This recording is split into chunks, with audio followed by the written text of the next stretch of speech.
이 32장 24절에서 28절까지 말씀을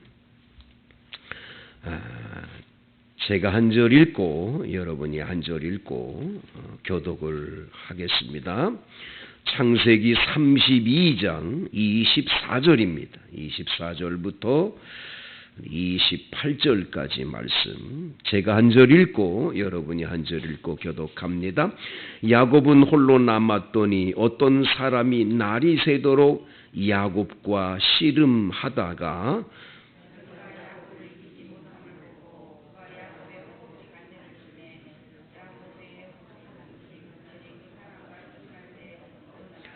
그가 이르되 날이 새려 하니 나로 가게 하라. 야곱이 이르되 당신이 내게 축복하지 아니하면 가게 하지 아니하겠나이다.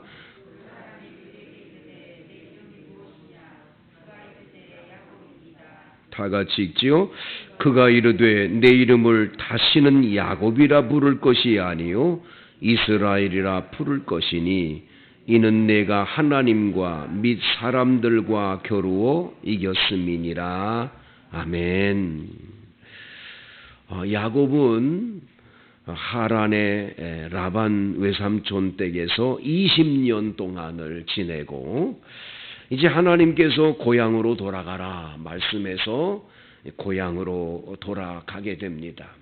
오늘은 야곱의 인생 사계 가운데 가을에 해당하는 봄, 여름, 이제 가을에 해당하는 그곳에 말씀을 함께 나누려고 합니다. 가을은 추수의 계절일 뿐만 아니라 가을에는 아주 열매가 뚜렷합니다. 그동안 잘 심어놓고 가꾼 것에 대한 열매는 풍성하지만 그렇지 않은 것에 대해서는 아주 정말 참혹할 정도로 그 열매가 쭉정이 열매를 거둔 때도 있는 거예요. 그렇기 때문에 가을은 우리에게 풍성함도 가져다 주지만 심판의 의미도 있는 거예요. 얼마나 잘했냐 못했냐 여러 가지가 나타나게 돼 있는 거예요. 그렇기 때문에 여러분은 인생 가을을 잘 준비해야 돼요. 우리가 봄의 계절도 우리의 인생에 오지만 또 여름처럼 아주 화려한 그런 청춘 아주 건강하고 좋은 때도 오지만 반드시 인생에는 가을이 오게 돼 있는 거예요. 그 가을에 우리는 그동안 심어놨던 정말 귀한 것들을 거두는 축복의 계절이 되어야 될 것이에요. 영적으로도 마찬가지입니다. 오늘 야곱의 인생에 어떤 열매들이 나타나고 어떻게 되는지를 함께 나눌 때 여러분들의 삶에도 큰 은혜가 임할 줄로 믿습니다. 1번 형 에서를 만날 준비. 여러분 야곱이 지금 금이 환영을 합니다. 야곱이 가진 재물이 얼마나 많았냐? 야곱이 가진 재산이 엄청났다라는 거예요. 그거를 누군가가 야곱이 가진 재물을 에서에게 주는 그 선물을 가지고 이렇게 계산을 했더라고요. 그런데 그 계산이 얼마나 많은지 몰라요. 얼마나 많은지 아주 재산이 풍부해지고 2명의 아내와 또 2명의 후처까지 그리고 12명의 아들까지 그리고 이제 11명의 아들이죠. 그리고는 지금 이제 야곱이 그 많은 양과 소와 낙타를 몰고 금이 환양해서 집으로 가지만 이 야곱에겐 한 가지 걸리는 게 있는 거예요. 20년 전에 형 에서를 속여가지고 에서의 축복을 가로채고 그리고 아버지도 속여가지고 얻었던 이 축복이 가장 몸에 걸리는 건 누구냐? 에서를 만나는데 어떻게 만나야 되냐? 참 두려운 거죠. 32장 3절 한번 읽어봅니다. 야곱이 세일 땅 에돔들에 있는 형 에서에게로 자기보다 앞서 사자들을 보내며 이 자기보다 앞서서 그 형 에서가 어떻게 돼 있는지 알아보라고 전령을 보낸 거예요. 보냈는데 6절 말씀에 보니까 사자들이 야곱에게 돌아와서 말합니다. 주인의 형 에서가 400명의 군인을 끌고 온다라는 거예요. 400명의 군인을 끌고 온다니 얼마나 무섭겠습니까? 한 명, 두 명도 아니고 혼자 오겠다고 그래도 무서운데 400명의 군인을 끌고 온다니 이 어떻게 얼마나 무섭습니까? 32장 7절 8절 다 같이 읽습니다. 야곱이 심히 두렵고 답답하여 자기와 함께한 동행자와 양과 소와 낙타를 두 떼로 나누고 이르되 에서가 와서 한 떼를 치면 남은 한 떼는 피하리라 하고 큰 재산을 둘로 딱 나눠 가지고 혹시 형이 와서 한 떼를 치면 한 떼는 도망가서 어떻게든지 살아야 되겠다 계획을 세우는 거예요. 참 얼마나 두렵고 답답하면 이런 일을 하겠어요. 예. 그런데 그래도 안심이 안 되는 거예요. 그런다고 해결이 돼요? 뭐 형 400명의 군사를 끌고 오는데 뭐 남는 게 뭐가 있겠어요. 그러니까 32장 10절에서 12절에 하나님께 나아가 기도하는 거예요. 사람은요, 내가 할 수 있다. 얼마든지 내가 피할 수 있다. 그러면 기도 안 해요. 기도한다는 건 내가 할 수 없는 거예요. 기도한다라는 건 내가 이제는 할 수 있는 길이 아무도 없는데 하나님께 가는 길만은 남아있는 거예요. 그 길로 가면 하나님은 내 기도를 들어주시고 내 이 두렵고 답답하고 이 괴로운 문제는 주님이 해결해 주리라는 걸 믿는 거예요. 여러분, 세상이 다 무너져도 솟아날 구멍이 딱 한 가지 있는데 하나님께로 가는 길은 있는 거예요. 그래서 여러분, 서양 사람들이 말하는 그런 유명한 속담이 하나 있는데 앞을 가는데 앞이 막혔냐? 뒤를 보라는 거예요. 뒤도 막혔냐? 옆을 보라는 거예요. 옆도 막혔냐? 하늘을 보라는 거예요. 다 사방팔방 막혀도 하늘을 향한 길은 열려 있는 거예요. 야곱은 하나님께 가는 거죠. 나는 주께서 주의 종에게 베푸신 모든 은총과 모든 진실하심을 조금도 감당할 수 없습니다. 내가 지팡이 하나만 가지고 요단을 건너갔는데 이 요단 건너갔다가 지금은 이렇게 재산이 두 떼나 큰 재산을 내가 하나님이로부터 받았다라는 거예요. 하나님이 이렇게 축복을 주었다는 거예요. 그런데 내 형의 손에서 에서의 손에서 나를 건져 주시옵소서. 내가 그를 두려워합니다. 형이 와가지고 내 처자와 나를 칠까 두렵다라는 거예요. 솔직하게 자기의 두려운 문제 솔직하게 고백을 하는 거예요. 아버지 하나님이 도와주셔야 살 수 있습니다. 어떻게 내 힘 나는 이거 어떻게 할 수가 없다라는 거예요. 이 두려운 마음을 해결할 길이 없다라는 거예요. 주께서 말씀하시기를 내가 반드시 내게 은혜를 베풀어 내 씨로 바다에 셀 수 없는 모래와 같이 많게 하신다고 약속해 주셨는데 주님 그 약속의 말씀대로 이루어 달라고 나 좀 형의 손에서 건져 달라고 간절하게 눈물로 기도를 하는 거예요. 여러분, 기도에는 하나님의 응답이 반드시 있고 길이 열려지는 줄로 믿습니다.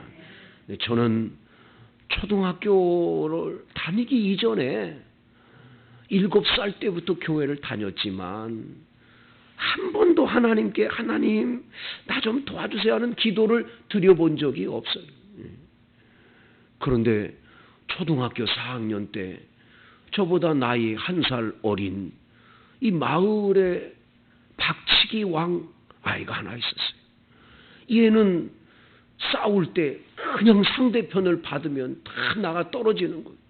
자기보다 나이가 몇 살 위 형도 다 때리는데 이 아이가 나한테만은 한 번도 그렇게 뭐 싸움을 걸어본 적이 없는데 어느 날 갑자기 네가 무슨 형이냐 그러면서 나하고 한번 싸워보자고 얘기를 하는 거예요. 아주 캄캄한 거예요. 저 아이의 박치기에 안 나가 떨어진 아이가 없는데 유명한 아이인데 나보고 싸우자니. 근데 내가 자존심이 상한 거예요. 내가 나이가 얘보다 우인데 3학년 아이가 덤빈다고 4학년 애가 아우 나 졌다. 이건 곤란한 거예요. 참 어려운 거예요. 좋다. 이따 오후 2시에 뒷산에서 만나자. 싸우자. 동네 아이들이 전부 소문이 나가지고 두 아이 싸움을 구경하려고 전부 오게 되는 거예요. 2시에 만나러 가는 거예요. 여러분 그때 얼마나 두렵겠어요. 그 요 4학년 아이가 길이 없는 거예요.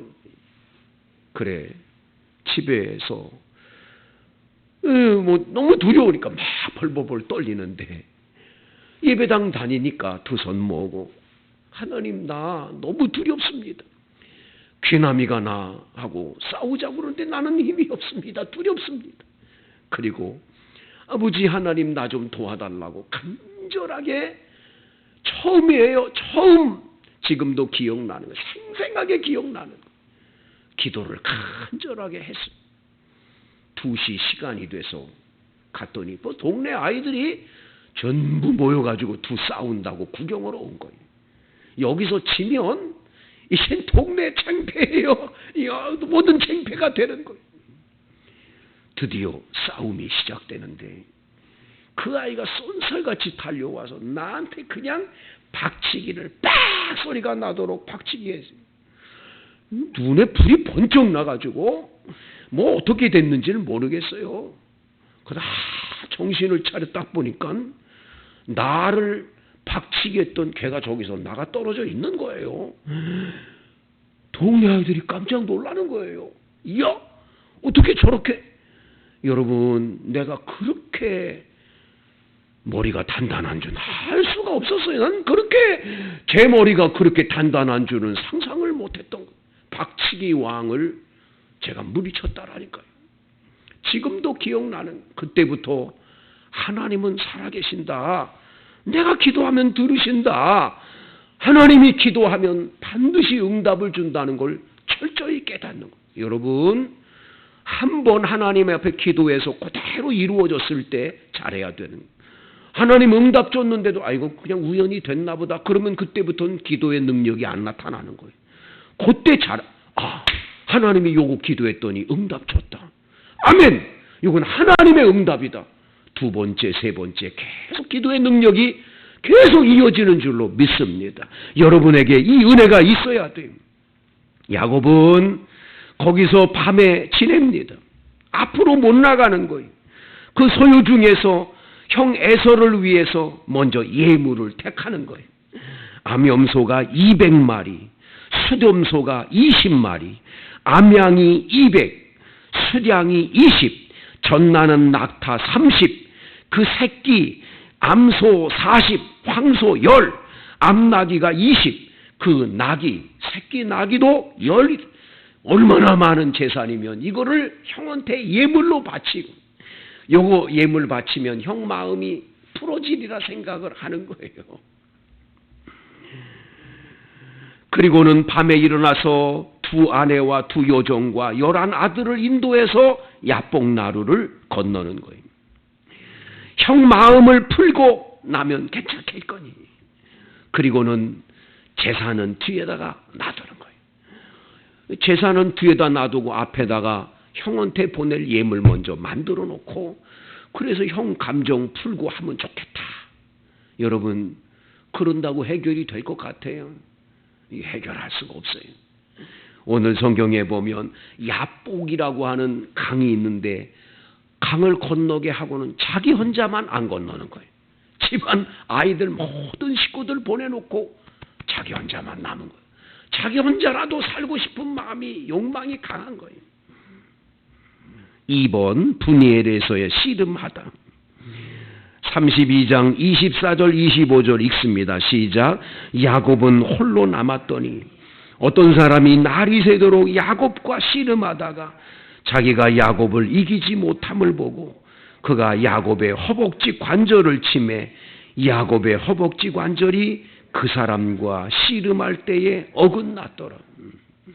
야곱 혼자 있다가 어느 사람이 나타났어요. 이게 사람이라고 얘기하지만 사실 분이엘이라는 뜻은 하나님의 얼굴이란 뜻이에요. 하나님의 얼굴. 분이라는 말은 얼굴이에요. 엘은 하나님, 분이엘 하나님 얼굴을 대면해 봤다라는 거예요. 하나님을 만난 거예요. 밤에 기도하다가 하나님 붙잡고 막 하나님 나 은혜 주시고 복 주시지 않으면 나 형한테 지금 이렇게 어려운 거 해결해 주지 않으면 안 된다고 간절하게 붙들고 사람 형상으로 나타난 그분을 붙들고 놔주질 않는 거예요. 얼마나 놔주지를 않으면 날이 세려하니 나로 가게 하라. 못 간다라는 거예요. 뭐 복 주지 않으면 안 된다라는 그냥 매달리는 거예요. 도저히 안 되니까 환도뼈를 그냥 쳐서 환도뼈가 위골이 된 거예요. 32장 26절 28절 그가 이르되 날이 세려하니 나로 가게 하라. 야곱이 당신이 내게 축복하지 않으면 가게 하지 않겠다고. 못 간다라는 거예요. 못 간다. 그분이 말해요. 내 이름이 뭐냐? 야곱입니다. 야곱. 그래? 네 이름을 다시는 야곱이라고 부르지 말고 이스라엘이라고 불러라. 이스라엘. 이스라라고 하는 거. 싸워서 이겼다라는 거예요. 엘 하나님. 엘은 하나님. 이스라엘. 하나님과 겨루어 이긴 사람이라고 하는 거예요. 여러분 하나님하고 어떻게 겨루어 이길 수 있겠어요? 야곱은 끝까지 주님을 붙잡고 이거 하나님이 내게 복 주지 않으면 나는 못 논다라는 거예요. 붙들고 매달리는 거예요. 여러분 오늘 시대에 우리들이 기도할 때 이런 간절함이 정말 있느냐? 하나님 복 주지 않으면 난 못 놓겠어요. 하나님 도와주셔야 돼요. 아버지 하나님이 나를 그냥 놓고 가시면 난 안 되니까 나는 꼭 하나님 도와줘야 된다. 야곱을 이스라엘로 바꿔주시는 하나님을 보는 거죠. 야곱이 말합니다. 당신의 이름을 좀 알려주십시오. 누굽니까 당신? 그분이 말하는 거예요. 네가 어찌 내 이름을 묻느냐. 거기서 야곱을 축복합니다. 마지막엔 야곱의 이름만 바꿔준 게 아니라 야곱을 축복하시는 거예요. 드디어 복을 받게 되는 거죠. 야곱이 그곳 이름을 분이엘이라 하나님의 얼굴을 대면해 봤는데 자기는 살아났다라는 거예요. 하나님 배웠다는 거예요. 여러분 오늘 새벽에 하나님을 만나 배우는 은혜가 있기를 원합니다. 여러분이 정말 간절한 기도, 정말 하나님 앞에 내가 하나님 나 이거 복 주지 않으면 난 길이 없어요. 아버지 도와주세요 하고 정말 간절하게 기도하면 하나님은 반드시 들어주시고 기적을 베풀어 주시는 줄로 믿습니다. 하나님의 은혜가 여러분의 삶에 꼭 있다는 걸 기억해야 돼요. 하나님 안 도와주면 나는 안 됩니다. 주님이 도와줘야 됩니다. 형에서를 만나게 됩니다. 형에서가 400명 장전을 끌고 데리고 오는 거예요. 야, 400명 군인들이 다 오는데 야곱이 어떻겠어요? 야곱은 이 레아하고 앞에 아이들 가서 절하게 하고 맨 마지막에 자기가 라헬하고 있다가 앞에 나가면서 허리를 굽혀 7번이나 형한테 절을 해요. 7번 절을 하는 거예요. 한 번이 아니라 7번 절을 해요. 그런데 여러분, 형 에서가 20년 전에 있던 그 감정, 네가 내 축복을 가로챘어. 너 가만 안 둔다 하고 왔겠지요. 근데 여러분 한번 생각해 보세요. 야곱은 밤새껏 잠을 못 잤어요. 하나님이 축복해 달라고 그냥 붙들고 잠을 제대로 못 잤어요. 두 번째, 야곱은 지금 다리를 환도뼈가 위골돼 가지고 다리를 질질 끌고 저러고 있는 거예요. 여러분 생각해 보세요. 형이 20년 만에 만났는데 얼굴이 팽팽하고 그냥 건강하고 그냥 사람이 그렇게 딱 하고 이 재산을 너무 많이 갖고 금이환양에서 오면 형이 어떻겠어요? 네가 내 축복을 가르치더니 이렇게 복 받았어? 이랬어 안 하겠어요? 근데 하나님은요 환도뼈를 위골해서 질질 끌고 밤새 잠도 못 잔 그 야곱의 얼굴을 보자마자 에서의 마음은 20년 전에 그 동생의 모습이 아닌가. 너무 불쌍한 모습인 거예요. 너무 처량한 모습이에요. 치근한 마음이 드는 거겠지요. 환도뼈를 위골시킨 하나님의 은혜가 여기 있는 거예요. 사람이요 그냥 재산은 엄청난데 얼굴도 팽팽해가지고 오면 어떻게 됐겠어요? 이거는 하나님께서 여긴 엄청난 그 은혜가 있는 거예요. 그러니까 동생 보자마자 너무 측은한 거예요. 다리를 절지 밤새껏 잠 못 잤으니까 그 얼굴이 피골이 상접한 얼굴이지. 너무 불쌍하니까 그냥 달려가더니 목을 안고 여러분 33장 4절에 보면 에서가 달려와서 그를 맞이하고 안고 목을 어긋 맞추어 그와 입 맞추고 서로 우니라. 얼마나 은혜로운 장면인지 모르죠. 다 풀어지는 거예요. 다 풀어지는 기적이 일어나게 되는 거예요. 성도 여러분, 하나님 만나면 다 풀어질 줄로 믿습니다. 내가 하나님으로부터 은혜와 복을 받으면 인간적인 문제들은 다 하나하나 풀려지게 돼 있는 거예요. 여러분에게 이 은혜가 있기를 축복합니다. 여러분 결론 읽고 마치겠어요. 다 같이 시작. 형 에서가 400명을 데리고 자신에게로 온다는 말을 듣고 두려움에 떨고 있던 야곱은 오직 하나님 한 분밖에 자신을 도와줄 곳이 없음을 알고 엎드려 기도했다. 환도뼈가 위골되기까지 간절히 간구했다. 그 결과 야곱은 이스라엘로 이름이 바뀌었다. 두려웠던 형에서는 환도뼈가 위골되어 절고 있는 동생의 모습을 보고 측은하게 여기고 눈물로 상봉하고 감정을 풀고 돌아간다. 하나님께 가면 모든 꼬인 문제가 풀어진다. 오늘 이 자리를 야곱과 같은 인생에서 이스라엘로 변하는 분이엘의 현장을 만들자. 아멘. 여러분 이 자리가 분이엘의 현장 되기를 원합니다. 오늘 새벽 기도하고 있는 이 자리가 분이엘이에요. 하나님을 대면에 만나는 축복의 자리. 야곱이 변하여 이스라엘로 바뀌어지는 여러분의 인생 되기를 축복합니다.